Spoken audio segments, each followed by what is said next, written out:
एक तो सरकार नहीं है, ये प्राइवेट कंपनी है नाग, नरेंद्र अमित गौतम अडानी कंपनी। नरेंद्र ने गौतम अडानी को 4.5 लाख करोड़ रुपए एनपीए करवाए बैंकों से।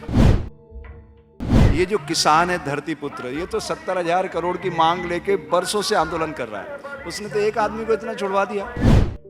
1 रैंक 1 पेंशन के लिए सैनिक जंतर मंतर पे बैठे थे, भाग गए ना बेचारे। सैनिक जो राष्ट्र की सरहदों पे रहते हैं, जिनकी वजह से हम यहाँ जीवित रहते हैं, अपनी बात कह पाते हैं, उनको ही भगा दिया उन्होंने। तो उस ईस्ट इंडिया कंपनी की ताकत को तो आप लोग पहचानो। ये झंडा कहाँ से आया? पंजाब से। इस देश को आजाद किसने कराया? पंजाब ने। पंजाब हिंदू मुस्लिम सिख ईसाई नहीं है, वाकई नहीं है। पंजाब, झेलम, चिनाव, सतलज, व्यास, रावी, इसके इर्द गिर्द रहने वाले लोग पंजाबी कहलाते हैं। और इस देश को आजाद कराने में 90% बलिदान पंजाब ने दिया है। अगर छोटे और बड़े झूठ में युद्ध होगा तो फिर बड़ा झूठ जीतेगा। तो हमें झूठ का सहारा नहीं लेना है, हमें धर्म का पथिक बनना है। तो हमें एक बात, वो हमें कांटे, वो हमें कटीले तार दें, हम उन्हें फूल देंगे। प्रकृति इस आंदोलन को स्वयं अपने हाथ में लेकर चली और पंजाब उसी पवित्र भूमि को माध्यम बनाया है जिसने देश के सर्वाधिक बलिदान का इतिहास लिखा हुआ। वहां से भारत माता का झंडा आया। और आप ये जो कहते हो ना हिंदू मुस्लिम सिख ईसाई, अब दुनिया ग्लोबल विलेज में तब्दील हो चुकी है भाई। संसार में सिर्फ 2 जातियां, male and female, that's all. On air TV ਦੇ ਨਾਲ ਤੁਸੀਂ ਬਣੇ ਹੋਏ ਹੋ। ਮੈਂ ਹਾਂ ਸੁਖ ਸੋਹਲ। ਲਗਾਤਾਰ ਕੇਂਦਰ ਸਰਕਾਰ ਵੱਲੋਂ ਕਿਸਾਨੀ ਅੰਦੋਲਨ ਨੂੰ ਫੇਲ ਕਰਨ ਦੇ ਲਈ ਕਈ ਚਾਲਾਂ ਚੱਲੀਆਂ ਜਾ ਰਹੀਆਂ ਨੇ। ਕਿਸਾਨਾਂ ਨੇ ਇਕਜੁੱਟਤਾ ਦਾ ਸਬੂਤ ਦਿੰਦਿਆਂ ਹੋਇਆਂ ਕੇਂਦਰ ਸਰਕਾਰ ਦੀ ਹਰ ਚਾਲ ਦਾ ਪਰਦਾਫਾਸ਼ ਕੀਤਾ ਹੈ। ਕੇਂਦਰ ਸਰਕਾਰ ਦੀ ਨਹੀਂ ਬਲਕਿ ਨੈਸ਼ਨਲ ਮੀਡੀਆ ਵੱਲੋਂ ਵੀ ਜਿਸ ਤਰੀਕੇ ਦੇ ਨਾਲ ਕਿਸਾਨਾਂ ਦੇ ਉੱਤੇ ਕਈ ਇਲਜ਼ਾਮ ਲਗਾਏ ਗਏ, ਕਦੀ ਵੱਖਵਾਦੀ, ਕਦੀ ਖਾਲਿਸਤਾਨੀ ਤੇ ਕਦੀ ਹੋਰ ਸੰਗਠਨਾਂ ਦੇ ਨਾਲ ਜੋੜਿਆ ਗਿਆ, ਉਹਨਾਂ ਦਾ ਵੀ ਮੂੰਹ ਤੋੜ ਜਵਾਬ ਕਿਸਾਨਾਂ ਵੱਲੋਂ ਦਿੱਤਾ ਗਿਆ। ਸਾਡੇ ਨਾਲ ਸਵਾਮੀ ਹਰਸ਼ਾਨੰਦ ਹੋਣੀ ਨੇ, ਜਿਹੜੇ ਕਿ ਕੇਂਦਰ ਸਰਕਾਰ ਦੇ ਹਿੰਦੂਤਵ ਏਜੰਡੇ ਦੀ ਗੱਲ ਹੋਵੇ ਜਾਂ ਫਿਰ ਕੱਟੜ ਸੋਚ ਦੀ ਗੱਲ ਹੋਵੇ, ਉਹਦੇ ਤੇ ਹਮੇਸ਼ਾ हमला करते रहे ने। स्वामी हर्षानंद जी, आपका स्वागत है। धन्यवाद जी, आपका हार्दिक अभिनंदन है। स्वामी जी, पहले तो खालिस्तानी, वक्फवादी, टुकड़े टुकड़े गैंग पता नहीं क्या बोल दिया। अब जब इन अंतर्राष्ट्रीय जो हस्तियां हैं वो ट्वीट कर रही हैं, रिहाना और 18 साल की बच्ची ग्रेटा थनबर्ग ट्वीट करती है, तो उसको भी खालिस्तानी बोल दिया जाता है, उसको भी टुकड़े टुकड़े गैंग से जोड़ दिया जाता है। इस चीज़ को कैसे जोड़ते हो, देखते हो? लगता है कि अब इससे निचला सतर जो है हमारे नेशनल मीडिया और सरकार के लिए, इससे निचला सतर कोई और नहीं हो सकता?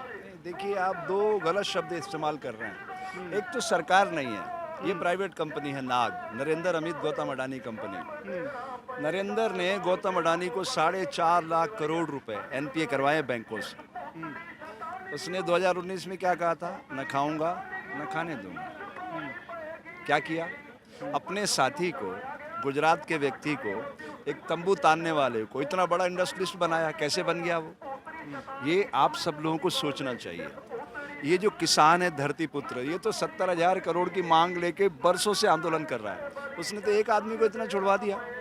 ऐसे अनगिनत लोग हैं उनके साथ। आपको समझना पड़ेगा, ये ईस्ट इंडिया कंपनी जो है ना, कुर्सियाँ छोड़ के गई थी, वायरस वहीं चिपका के गई थी।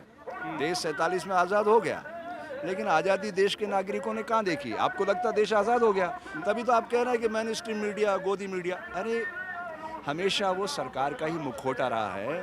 30 रुपए में अखबार छपता, 2 रुपए में बिकता है। वो 28 रुपये आप पूर्ति करेंगे उनकी? वो विज्ञापन सरकार देती है। सरकार मतलब ये प्राइवेट कंपनी। अब आप कह रहे हैं ये खालिस्तानी है, आतंकवादी हैं, पाकिस्तान प्रायोजित हैं, तो उनके पास मुद्दा क्या है? मैं मुद्दा देने आया हूँ। मैं आपसे प्रार्थना करता हूँ, आपके जो व्यूअर्स हैं, श्रोता हैं, दर्शक हैं, उनसे भी प्रार्थना करता हूँ कि देखो, ये पुरातन ज़माने के हथियार अब पुराने हो चुके हैं। नए हथियारों के साथ मैदान में आओ। सबसे बड़ा हथियार है इस आंदोलन का, अगर आप इसको भारतीय किसान का आंदोलन बना दोगे तो ये आंदोलन जीत जाएगा। एक नेशनल मीडिया का एंकर बोलता है कि इस आंदोलन को ध्यान से देखो, आपको सिख ही नज़र आएंगे, आपको सरदार ही नज़र आएंगे, आपको पंजाब के लोग ही नज़र आएंगे। इसमें ना तो हिंदू हैं, इसमें ना तो कोई और कम्युनिटी के लोग हैं, कोई भी नहीं है। जे सिर्फ पंजाब वालों ने एक आडंबर रच दिया है कि ये आंदोलन देश के किसानों का आंदोलन है। आपको मैं 2-3 महीने से तो खुद देख रहा हूँ, सिंगू भी देखा, टिकरी भी देखा, आप गाजीपुर में भी हो। क्या इस बात पे क्या कहना चाहोगे कि सचमुच ये पंजाबियों का आंदोलन है, सिखों का आंदोलन है? तो क्या गलत कह रहे हैं वो? आप समझिए बात को। ये झंडा कहाँ से आया? पंजाब से। इस देश को आज़ाद किसने कराया? पंजाब ने। पंजाब हिंदू मुस्लिम सिख ईसाई नहीं है, वाकई नहीं है। पंजाब, झेलम, चिनाव, सतलज, व्यास, रावी, इसके इर्द गिर्द रहने वाले लोग पंजाबी कहलाते हैं। और इस देश को आज़ाद कराने में 90% बलिदान पंजाब ने दिया है। तो वो क्या गलत कह रहे हैं? ये तो आपको समझना है ना। 15 करोड़ किसान है पूरे देश में, पंजाब में 11 लाख है। सिर्फ 11 लाखों का आंदोलन है, 15 करोड़ का नहीं है। मैं यही तो कह रहा हूँ, ये जो नैरेटिव चलाया जा रहा है, आप समझिएगा। ये हम गाजीपुर में खड़े हैं, ये उत्तर प्रदेश की धरती है। सारे भगवान कहाँ आते भारत में? उत्तर प्रदेश में। सारी फिल्में कहाँ बनती है? मुंबई में। यही तो नैरेटिव होता है, यही तो वो प्राइवेट कंपनी नैरेटिव चला रही है। ये सब खालिस्तानी हैं, आतंकवादी हैं, पाकिस्तान प्रायोजित हैं, क्योंकि वो इस आंदोलन को कुचलना चाहते हैं। पिछले 6.5 सालों में जितने आंदोलन हुए, आपने देखा होगा, सारे आंदोलन नेस्तनाबूद कर दिए गए। क्यों? 1 रैंक 1 पेंशन के लिए सैनिक जंतर मंतर पे बैठे थे, भाग गए ना बेचारे। सैनिक जो राष्ट्र की सरहदों पे रहते हैं, जिनकी वजह से हम यहाँ जीवित रहते हैं, अपनी बात कह पाते हैं, उनको ही भगा दिया उन्होंने।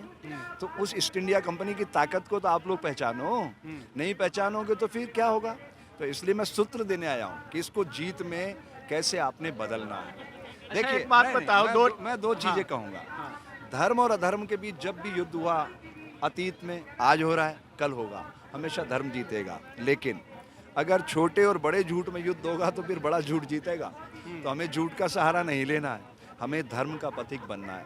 तो अच्छा, हमें एक वो हमें कांटे, वो हमें कटीले तार दें, हम उन्हें फूल देंगे।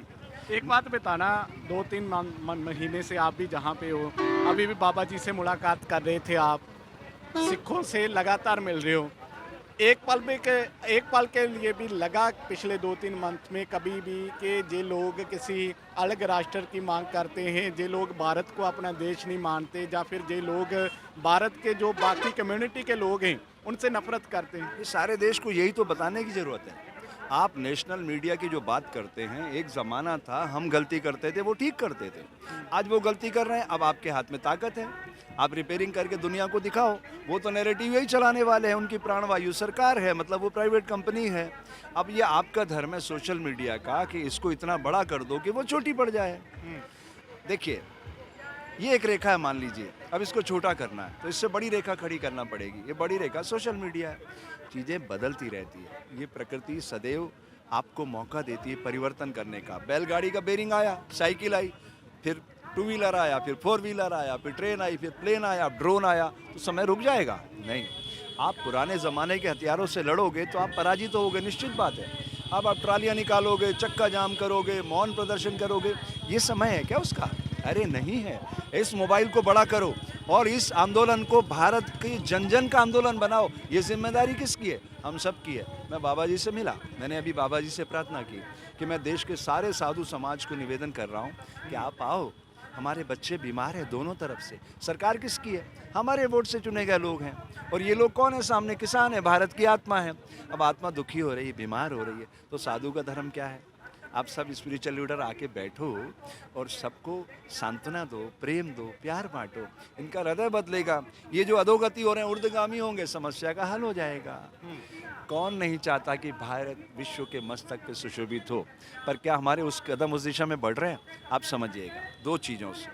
1945 में हिरोशिमा नागासाकी पे बम गिरा अमेरिका से, उन्होंने कोई जिंदाबाद मुर्दाबाद किया? बताइए आप, किया? आत्मचिंतन किया। और 19 साल बाद बुलेट ट्रेन आ गई 64 में। 36 और 21 57 सालों में नो डिले, नो एक्सीडेंट। ये होती है प्रशिक्षण की ताकत। हम बच्चों को प्रशिक्षित करेंगे तो भारत दुनिया के मस्तक पे सुशोभित होगा। ऐसा कौन नहीं चाहता? आप नहीं चाहते हैं, मैं नहीं चाहता हूँ, ये नहीं चाहते हैं, हर व्यक्ति चाहता है। तो भविष्य की नस्लों का सवाल है, इसलिए हम किसानों का समर्थन करने आए हैं। किसानों का लक्ष्य तो बहुत छोटा सा है, ये अपना हक मांग रहे हैं, मिनिमम सपोर्ट प्राइस, जो इन्हें आज़ादी के समय मिल जाना चाहिए था, आज तक नहीं मिला। अभी भी, अब कब तक आप इनको उपेक्षित करोगे? भारत का किसान ऋण में जन्म लेता है, ऋण में पलता है, ऋण चुकाने के लिए पीढ़ियों पे छोड़ के चल देता है। हाँ। आप समझिएगा, दुनिया के समस्त विक्रेता, बेचने वाले अपनी वस्तुओं की कीमत खुद तय करते हैं। है ना, बेचने वाला तय करता है। किसान की फसल की कीमत खरीदने वाला तय करता है, बिना ये जाने उसकी उत्पादन लागत भी निकली या नहीं। ये दृश्य नहीं बदलना चाहिए। बदलने के लिए तो प्रकृति इस आंदोलन को स्वयं अपने हाथ में लेकर चली, और पंजाब उसी पवित्र भूमि को माध्यम बनाया है जिसने देश के सर्वाधिक बलिदान का इतिहास लिखा हुआ। वहाँ से भारत माता का झंडा आया। और आप ये जो कहते हो ना हिंदू मुस्लिम सिख ईसाई, अब दुनिया ग्लोबल विलेज में तब्दील हो चुकी है भाई। संसार में सिर्फ दो जातियाँ, male and female, that's all. ये सब हमने बनाए थे, मंदिर मस्जिद गिरजा गुरुद्वारे लड़ाई झगड़े के लिए थोड़ी बनाए थे। ये तो हमारे नेताओं ने वोट का ध्रुवीकरण करने के लिए इनको हथियार बनाया। अब इसकी जरूरत नहीं है। अब हमें दुनिया को अपडेट करना है नए तरीके से, नई सोच के साथ। जो भारत का साधु है वो सारी दुनिया को एकता के सूत्र में बांधकर खुशहाली लाना चाहता है। तभी तो कहते हैं कि सर्वत का भला, एक ओंकार सदगुरु प्रसाद, सर्वे भवन्तु सुखिनः। ये साधु ही तो कहते हैं भारत के। तो भारत के साधु जब एक प्लेटफॉर्म पे आएंगे और उस धरती पे आके खड़े होंगे जहाँ सर्वाधिक भगवान आए हैं, और उन भगवानों का प्रसाद जनता में बांटेंगे, तो जनता का भाव बदल जाएगा। आखिरी सवाल मेरा कि जो लोग बोल रहे हैं, सरकार के जो लोग हैं वो बोल रहे हैं कि तिरंगे का अपमान किया है पंजाब के लोगों ने, वो हम सहन नहीं करेंगे, ये देशभक्त नहीं है, गद्दार हैं। देखिए, यहाँ दो चीज़ें समझने की है। 26 जनवरी को क्या था, दिल्ली पुलिस ने परमिशन किया था। पुलिस का परमिशन मतलब समझते हैं पूरा पिकेट्स लगाती है, पूरी जिम्मेदारी उसकी होती है। आप एक बार बताइए, जब देश के लाखों किसानों को उन्होंने दिल्ली में नहीं घुसने दिया, बाउंड्रीज पे रोक रखा है, चाहे वो गाजीपुर हो, सिंगू बॉर्डर हो, टिकरी बॉर्डर हो, वगैरह वगैरह पे, तो लाल किले में सुबह कैसे घुस गए लोग, 5-10 हज़ार लोग। हमारी सिक्योरिटी की एजेंसियाँ इतनी कमज़ोर हैं क्या? ये यक्ष प्रश्न है जिसकी जांच की जाना चाहिए। वो कौन लोग थे जो इस तरह से कृत्य कर रहे थे? और रहा सवाल तिरंगे का, तिरंगे को ये लोग क्या समझेंगे? ये रंगों की भाषा डॉक्टर सीवी रमन ने दी है दुनिया को 1930 में। सबसे पहले सेफ्रॉन कलर, ये सूर्य की किरणें जगत को प्रकाशित करता है। फिर बीच में जल सफ़ेद है जो ऊर्जा का स्रोत है, समृद्धि लाता है। और हरा, वनस्पतियाँ कब आती है?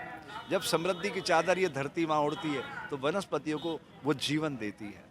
और बीच में आकाश है नीला, और उसमें 24 तीलियाँ समय की गति को बताती है। ये रंगों की भाषा, मजाक बना दिया इन्होंने तो लोकतंत्र को मजाक बना दिया हमारे राजनीतिक दलों ने।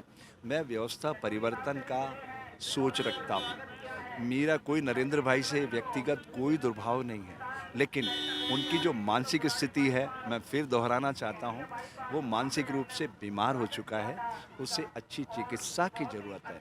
वो एक ही दिशा में सोच रहा है कि इन लोगों को कैसे कुचलना है। अब उसके दिमाग में एक आदमी ले देकर घूम रहा है, राकेश अस्थाना, जो बीएसएफ का डीजी है, बॉर्डर सिक्योरिटी फोर्स। उसने तो अंतर्राष्ट्रीय सीमा बना ही दिया इसको। अब क्या करेंगे वो? 50 आदमियों को पाकिस्तान के कपड़े पहना देंगे और कहेंगे शूट टू किल, मारो। इसका मुझे डर लग रहा है। इसलिए मैं चाहता हूँ कि साधु महात्मा इस धरती पे आएँ और अपनी पवित्रता का विचार इस पूरे वायुमंडल में स्पंदित करें, और उनका हृदय बदले कि वो लोग नहीं हैं जो आप इनको टारगेट करना चाहते हैं। ये भारत का अन्नदाता है, ये भारत की आत्मा है। इसको खुशहाल बनाएंगे तो देश मजबूत बनेगा। ये आने वाली नस्लों का सवाल है। आप और हम आज हैं, कल नहीं रहेंगे। ये प्रकृति के, ये जो कायनात के पूरी शक्तियाँ हैं, पंचमहाभूत हर युग में थे, आज भी हैं। जब बैलगाड़ी का युग था तब भी यही 5 थे। आज हम खड़े हैं ड्रोन के ज़माने में, तब भी यही 5 है। जनरेशन 6 का ज़माना आ जाएगा, ये सब चीज़ें पुरानी हो जाएगी और दुनिया बदल जाएगी। हमें दुनिया के साथ कदम ताल करना, आगे बढ़ना है, तो हमें अपनी सोच को यहाँ लाना पड़ेगा, यहाँ नहीं, पेट पे नहीं। अब ये पेट से सोच रहे हैं, तभी तो 4.5 लाख करोड़ इन्होंने छुड़वा दिए एक आदमी के। ऐसे कितने एनपी वाले मैं गुजरात के जानता हूँ जो भाग रहे हैं, विदेशों में जा रहे हैं। अरे उनको रोकिए ना। किसान क्या मांग रहा है? मुझे तो हैरानी है। मैं तो कभी से 50 रुपये में गेहूँ खरीद रहा हूँ दिल्ली में, मुझे तो कोई 20 रुपये में देने वाला नहीं मिला। जिस मॉल में जाता हूँ, गेहूँ शरबती क्या भाव है? 50 रुपये किलो। वाह भाई 10 किलो दे दो, वो 500 रुपये लेता है। मुझे तो 20 रुपये में गेहूँ मिलता नहीं है। मैं तो किसान को देना चाहता हूँ 50 रुपये। ये सरकार को सोचना चाहिए। जो हमारे वोट से चुने गए कि 50 रुपये किसान के जेब में पहुँचे, किसान माला माल होगा, देश का भविष्य उज्जवल होगा। बिल्कुल बहुत सही गल्लां ने इस वेले ਜਿਹੜੀਆਂ स्वामी जी होना ने आखियां ने ते सोचण वालियां भी ने कि किस तरीके दे नाल सानू पछाड़िया जा रहा है। अज जदों ये आख्या जा रहा है कि दुनिया चंद ते पहुंचण दीयां गल्लां कर रही है, तो सानू धर्म के नाम के उत्ते, जातां के नाम के उत्ते लड़ा के ਵੰਡਣ ਦੀ ਕੋਸ਼ਿਸ਼ ਜਿਹੜੀ ਹੈ ਸਾਡੀਆਂ ਸਰਕਾਰਾਂ ਕਰ ਰਹੀਆਂ ਨੇ, ਜਿਨ੍ਹਾਂ ਤੋਂ ਸਾਨੂੰ ਬਚਣ ਦੀ ਲੋੜ ਹੈ ਤੇ ਅੱਗੇ ਵਧਣ ਦੀ ਲੋੜ ਹੈ। ਸਹਿਯੋਗੀ ਗਗਨ ਦੇ ਨਾਲ ਮੈਂ ਸੁਖ ਸੋਹਲ, ਔਨ ਏਅਰ ਟੀਵੀ।